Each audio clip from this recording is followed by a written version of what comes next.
ஓடியாடா என்னடா தூக்கி வீசிட்டே இருந்தப்பா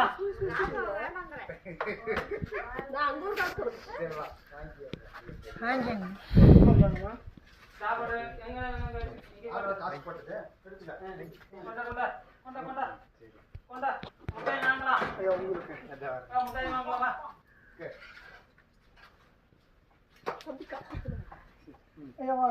வாங்கம்மா ஐயா வாங்கிக்கோங்க வாங்கம்மா வாங்கிக்கோங்க தாத்தா வாங்கிக்கோங்க